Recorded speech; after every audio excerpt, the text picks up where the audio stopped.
A 16-year-old boy is flying for his life through a storm. His dragon, Arax, is half the size of the creature chasing him. The creature chasing him is Vhagar, the largest living dragon in the world. The boy's name is Lucerys Velaryon. He is Rhaenyra's second son.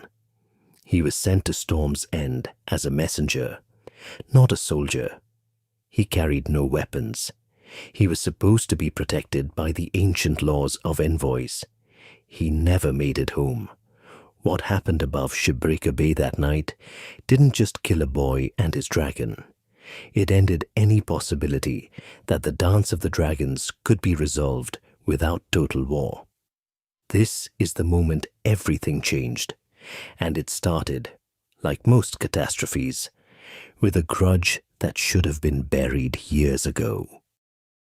Lucerys Velaryon, called Luke by his family, was Rhaenyra's second son, born of her marriage to Laenor Velaryon. He was not a warrior. He was not a schemer. By all accounts, Luke was the quieter of Rhaenyra's sons, less driven than his older brother Jace, more sensitive, perhaps less suited to the world he'd been born into. His dragon Arax was young and relatively small, fast and agile, but nowhere near battle-hardened. Luke was being groomed to one day inherit Driftmark, the Valyrian seat, through his mother's claim. He was 17 years old. He had his whole life ahead of him. And on this particular night, his mother needed a messenger. When the Dance of the Dragons began, both sides scrambled to secure the great houses of Westeros.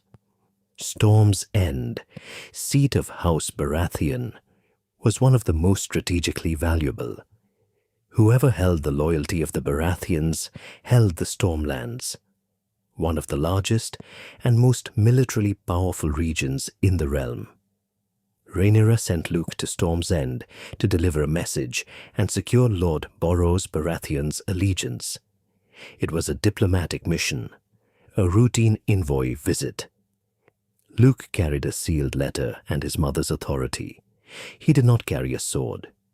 He arrived at Storm's End to find someone already there, someone he knew, someone who had been waiting for an opportunity like this for a very long time. Aemond Targaryen was Luke's uncle and his enemy. Years earlier, as children, a confrontation between the two families had turned violent. Luke cut out Aemond's eye. Aemond never forgot it. He replaced the eye with a sapphire stone and wore it not as a disfigurement, but as a reminder, a promise to himself. In the years since, Aemond had claimed Vhagar, the largest dragon alive, and become one of the most dangerous fighters in Westeros. He wore his wound as armor. He had been patient, and when Aemond arrived at Storm's End, also seeking Baratheon support, and found Luke already there, patience ran out. Inside Storm's End, Aemond confronted Luke directly, in front of Lord Borros Baratheon and his entire court. He demanded satisfaction, repayment for his eye. Luke, bound by the laws of an envoy, unarmed and alone, refused to fight. Lord Borros, who had already agreed to side with the Greens, ordered both men to take their conflict outside his walls. Luke left Storm's End on Arax, having failed his mission, with a far more immediate problem now. Aemond was mounting Vhagar behind him. The storm that had been building all day broke over Shipbreaker Bay, and the chase began. What happened above Shipbreaker Bay is one of the most discussed moments in all of Fire and Blood, because of what the dragons did. Vhagar was faster than Arax over distance. She was larger. She was older and more aggressive. Aemond, by his own later account, did not intend to kill Luke. He wanted to terrorize him, to chase him, to make him feel the same helpless fear Aemond had felt as a child when his eye was taken. But then, something happened that neither rider commanded. Arax, terrified and desperate, turned and breathed fire directly at Vhagar's face, a small dragon attacking the largest dragon alive. It was instinct, pure animal fear overriding the bond between rider and dragon. Vhagar's response was the same, instant, total, and completely beyond Aemond's control. She snapped.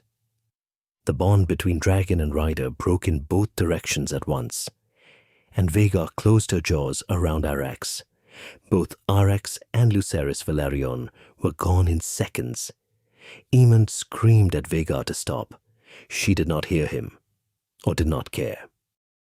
What Aemond said when he returned, and what he chose not to say, tells you everything about the kind of man he was. He did not confess. He did not claim it was an accident. He said very little at all. Those in the Green Court who heard what happened chose to frame it as an act of war by Team Black, that Luke had attacked first, through Arax. Those who supported Rhaenyra called it murder. The truth, as recorded in the histories, is somewhere colder than either. A young man with a lifelong grudge chased a boy into a storm and lost control of the most dangerous weapon in Westeros. Whether he meant for it to end that way is a question the histories cannot answer. What the histories can confirm is that he flew home, and Lucerys did not. When the news reached Dragonstone, that Luke was dead, that Arax was dead, that Aemond had chased her son into a storm and not come back alone, Rhaenyra did not rage. She did not immediately call for war.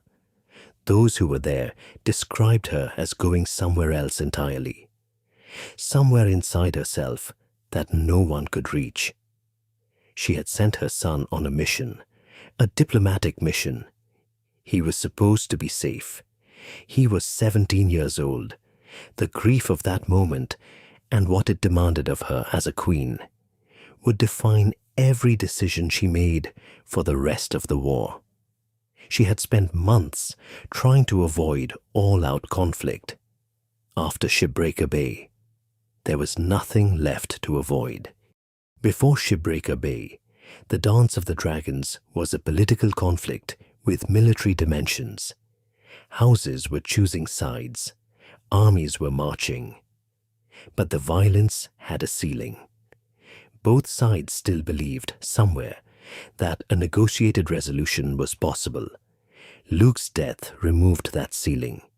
You cannot negotiate with someone who has killed your child. Rhaenyra could not make peace with the Greens after Shipbreaker Bay without appearing to accept her son's murder as a political inconvenience. And the Greens could not walk back what Aemond had done without condemning one of their most powerful dragon riders. The door to a bloodless resolution, which was already barely open, closed forever above that storm. Everything that followed, every battle, every burning, every dragon that died, began here. Lucerys Velaryon was 17 years old. He was sent as a messenger, protected under the ancient laws of envoys. He died above a storm-black bay, because two dragons acted on instinct faster than their riders could think. His death did not start the war, but it made the war unfinishable by any means other than total destruction. If you want to understand everything that follows in Season 3, the battles, the betrayals, the burning, it all traces back to this one night, one storm, one chase, one moment where control was lost and could not be recovered. If you haven't seen our full breakdown of the Battle of the Gullet, what happened to his brother Jace just episodes later, that video is linked above. Subscribe to Powerlines for lore breakdowns every week. And tell me in the comments, do you think Aemond meant for Luke to die? because the histories are not sure, and neither am I.